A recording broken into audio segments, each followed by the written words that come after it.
O Senhor esteja convosco. Proclamação do Evangelho de Jesus Cristo segundo Mateus.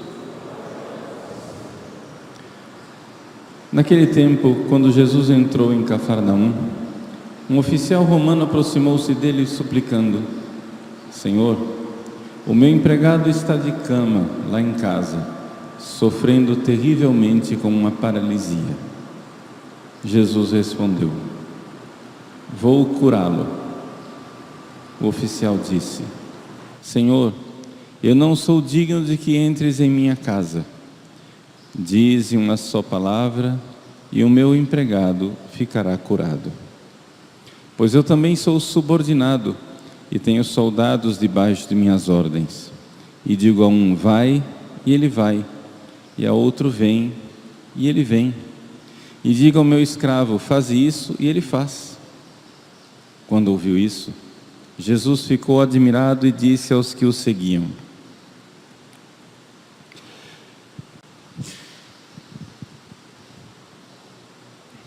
Em verdade vos digo, nunca encontrei em Israel alguém que tivesse tanta fé. Eu vos digo, muitos virão do Oriente e do Ocidente e se sentarão à mesa do reino dos céus, junto com Abraão, Isaque e Jacó. Palavra da salvação.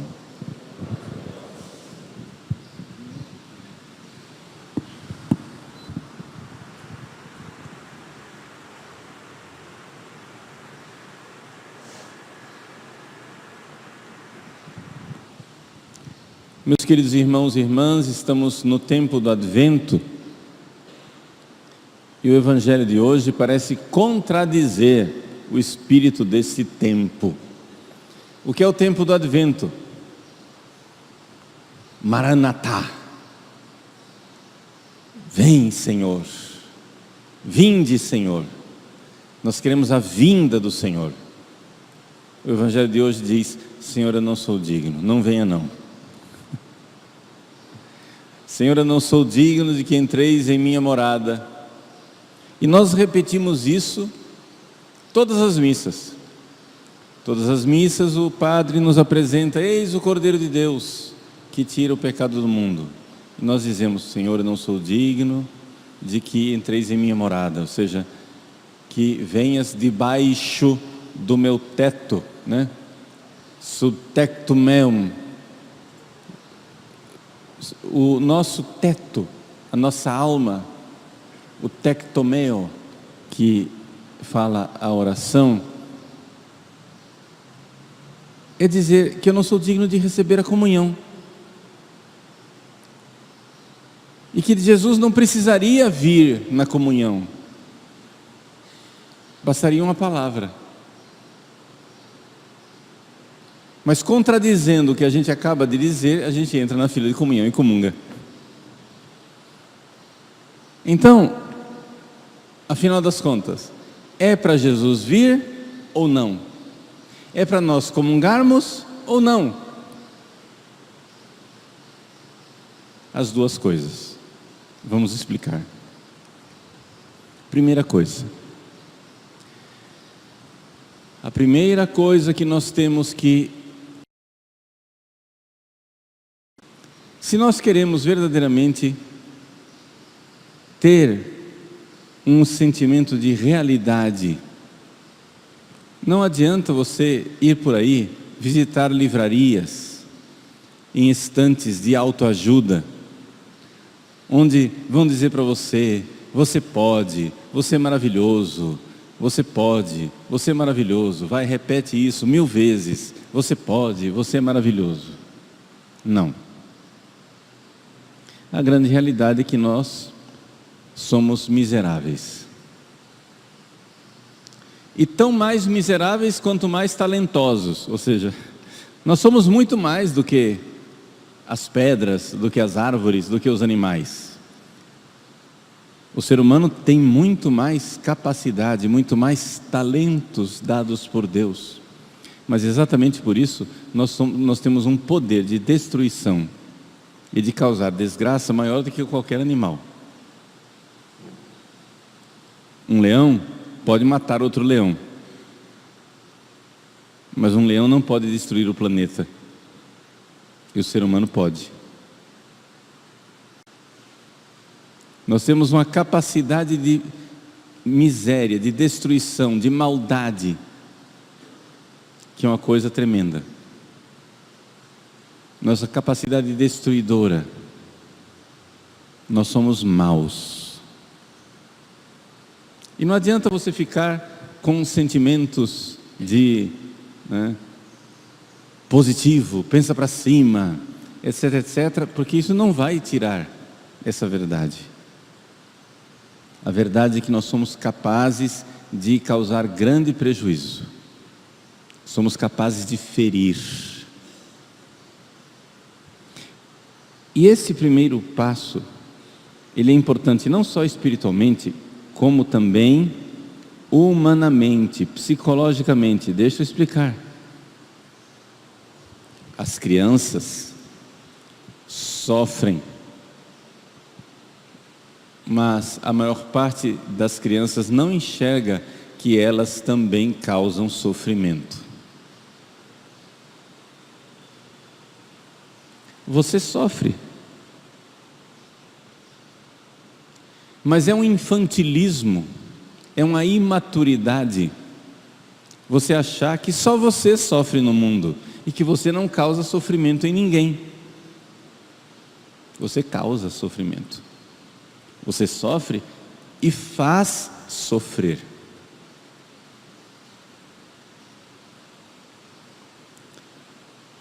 E é importante enxergar isso.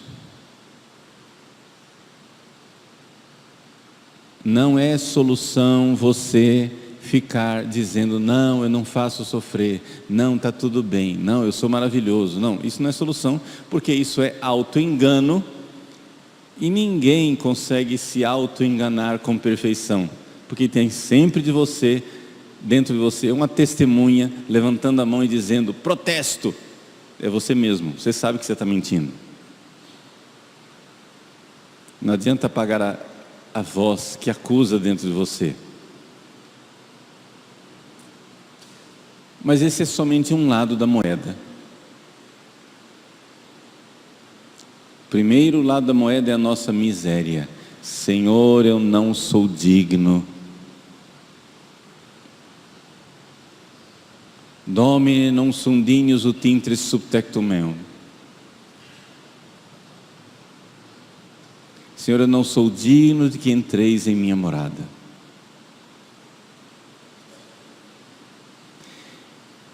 A indignidade da humanidade. Se Deus vier como juiz, nós estamos perdidos. Dies irae, dies illa. Dia tremendo.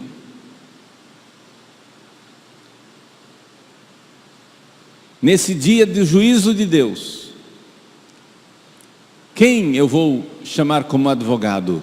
Quem patronum rogaturus? Quando nem o justo e o santo estarão seguros.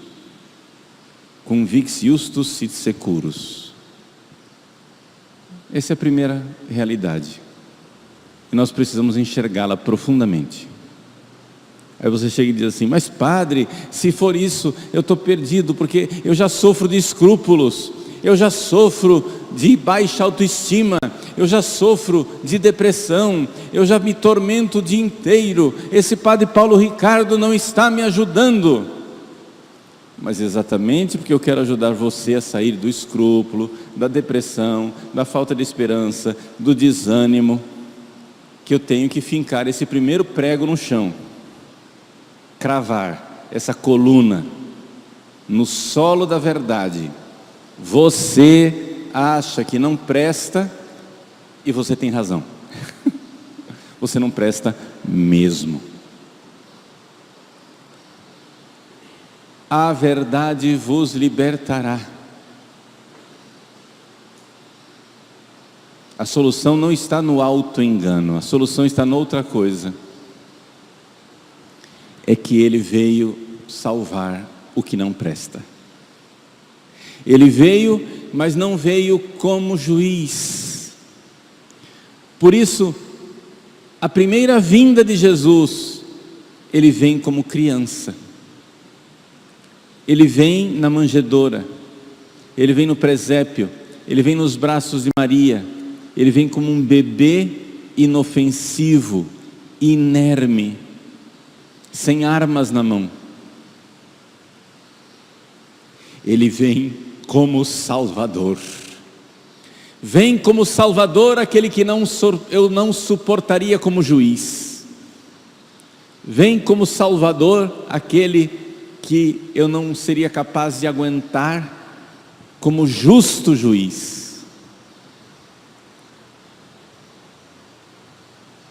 Então, vem, Senhor, vem. A confiança de receber Jesus como Salvador. Salvador misericordioso que vem salvar aqueles que não merecem ser salvos. Qui salvandos salvas gratis. Jesus nos salva de graça, e de graça quer dizer o seguinte: você não merece mesmo. Você não está pagando a sua salvação. Não há nada que você possa colocar em cima do balcão e pagar o preço da sua salvação. Você não dá conta. Padre, eu não mereço entrar no céu. Resposta: é verdade. E você precisa enxergar essa verdade. A maravilha de Deus é que Deus quer povoar de santos que um dia mereceram o inferno, o seu céu de glória.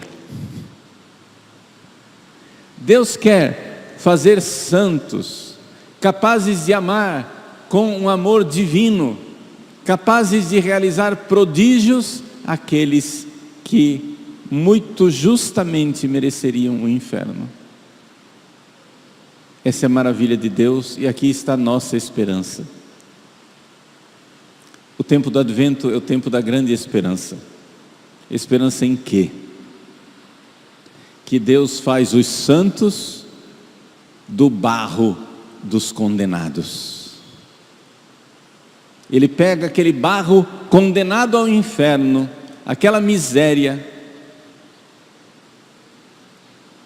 Ele pega o velho Adão e quer fazer do velho Adão o Cristo. Então, meus queridos, não é possível crer na misericórdia de Deus sem antes crer na miséria humana. Não é possível falar de misericórdia sem antes falar de miséria. Portanto, é necessário você enxergar que é verdade. O seu sentimento de condenação, de miséria, de que você não merece comungar, de que você não merece estar com Deus, de que você não merece o céu, esse sentimento, ele diz uma verdade. Mas não é a verdade toda, é só um pedaço dela. E é por isso que seria profunda heresia você ficar somente nisso. O que quer dizer a palavra heresia? Em grego, heresia é hairesis, é escolha. Deus te dá uma verdade inteira, você escolhe o pedaço que você quer crer e joga fora o pedaço que você não quer crer. E essa é a nossa miséria. Tem seres humanos que querem crer na miséria humana, ponto. E esquecem da misericórdia, se desesperam, apavoram. O nome desse ser humano é Judas. Judas enxergou sua própria miséria, mas ele achou que o pecado dele era maior do que a misericórdia de Jesus. Meu pecado é grande demais, Deus não pode perdoá-lo. Meu pecado é grande demais, Deus não tem a capacidade de perdoar. Isso é soberba.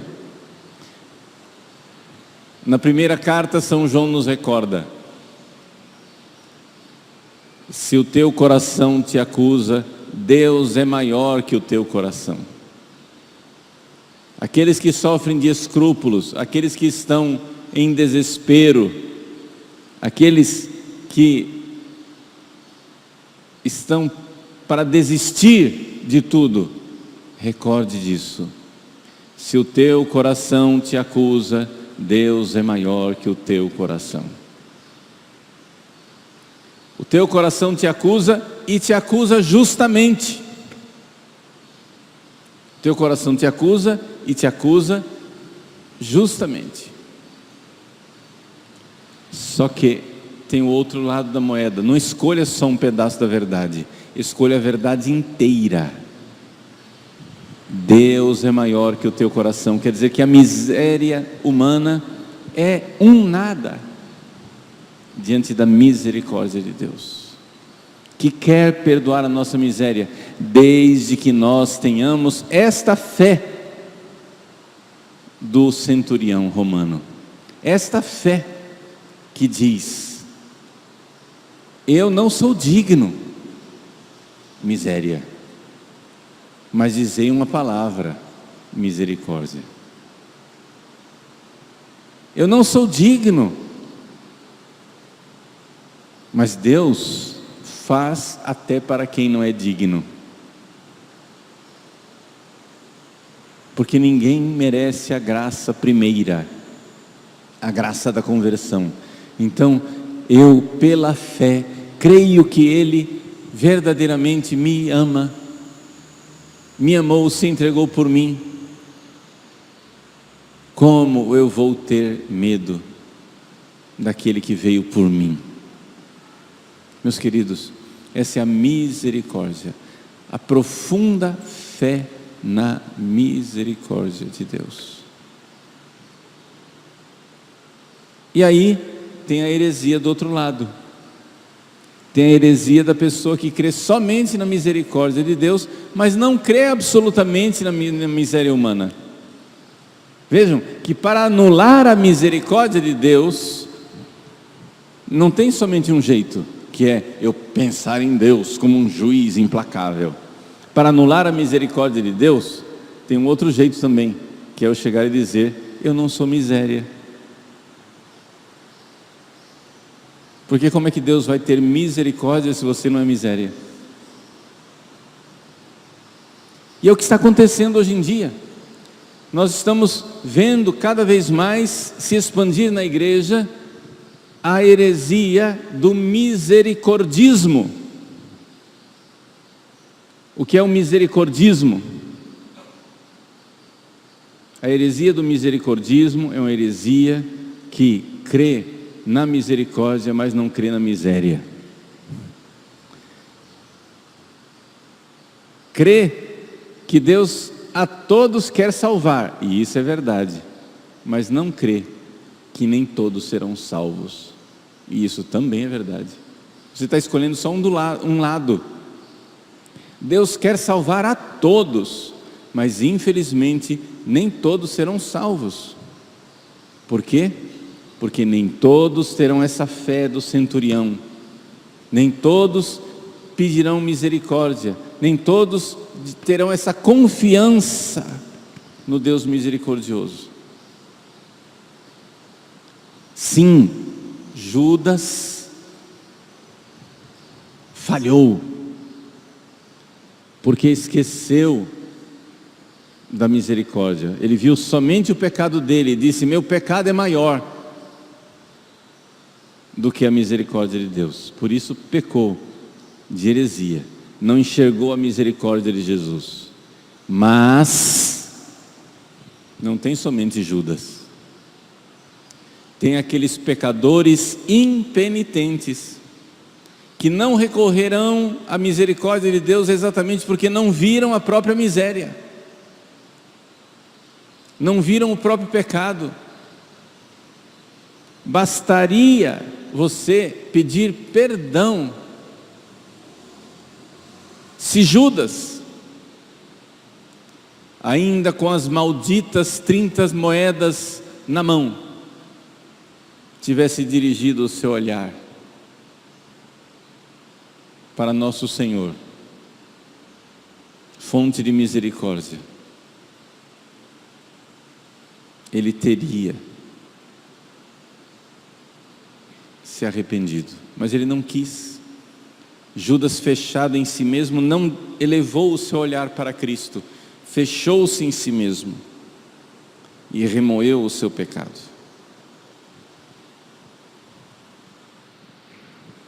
O Evangelho de São Lucas nos recorda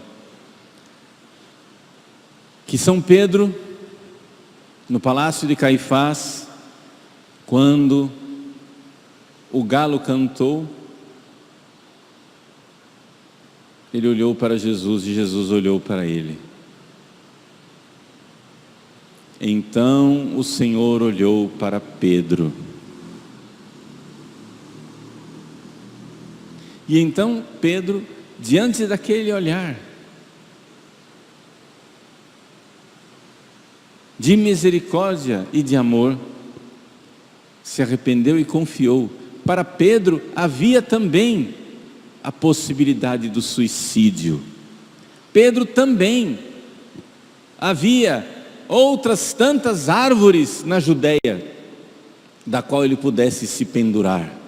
Havia corda suficiente, havia árvores em abundância, havia possibilidades 1000 de Pedro cometer suicídio. Mas o que fez com que ele não cometesse foi o olhar de misericórdia que ele encontrou. A miséria que se encontra com a misericórdia. Para Pedro nada adiantaria dizer não pequei. Para Pedro nada adiantaria, não tem problema, eu não fiz nada. Fez sim. Fez e fez mal. Fez e fez coisas tremendas. Mas a misericórdia é infinita. É infinita. Meus queridos, o Advento é o tempo da divina misericórdia. E para que ninguém tenha medo de se aproximar deste trono da graça, desse trono de misericórdia, para que ninguém tenha medo de se aproximar do confessionário, de se preparar para o Santo Natal, ele vem como uma criança. Ele vem como uma criança, ele a quem nós não suportaríamos como juiz. Ele vem como Salvador. Senhor, eu não sou digno de que entreis em minha morada. É verdade. Mas dizei uma palavra e serei salvo. É também verdade. As duas coisas são verdade. A miséria é verdade, a misericórdia é verdade. Não escolhamos um lado só. Isso seria heresia. Sintamos a dor de nossa miséria, porque ela é o passo necessário para sentir a alegria da misericórdia.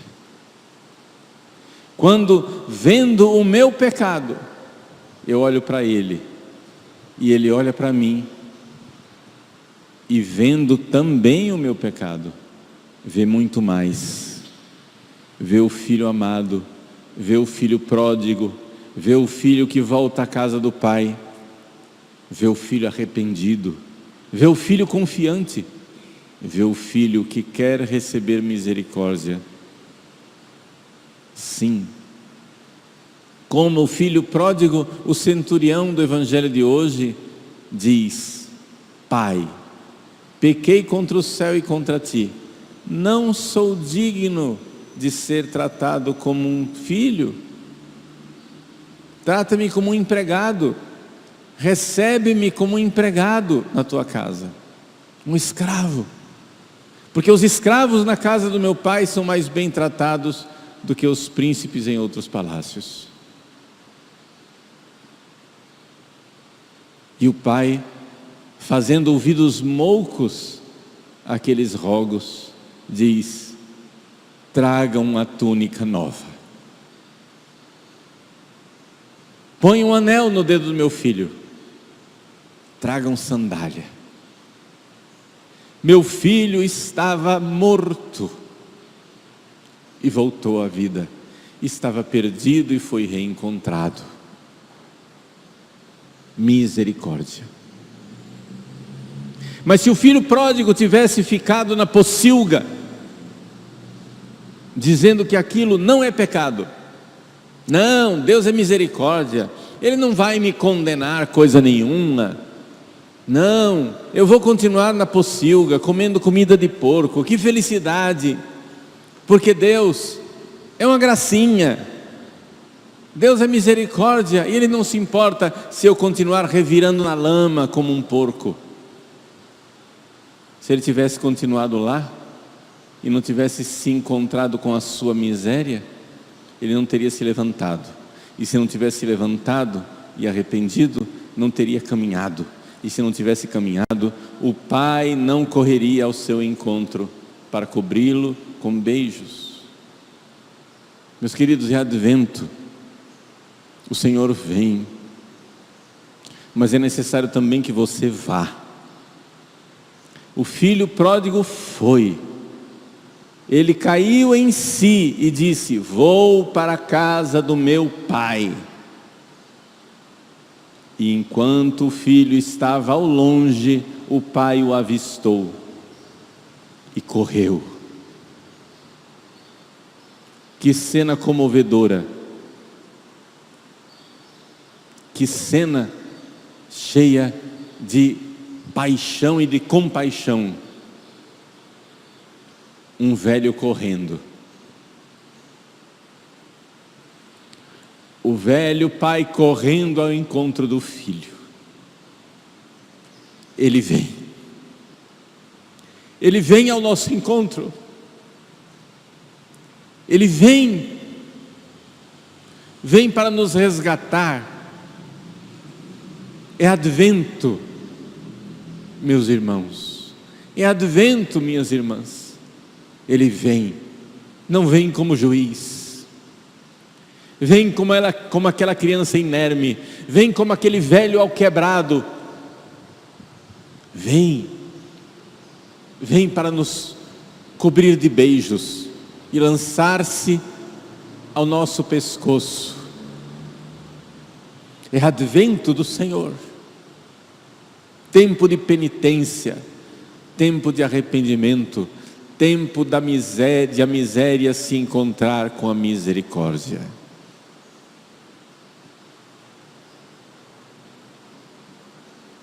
Eu não sou digno, mas Ele vem. Eu não sou digno, mas Ele quer me fazer digno. Que maravilha celebrar o advento. Então, sem medo, o Espírito e a esposa dizem: vem.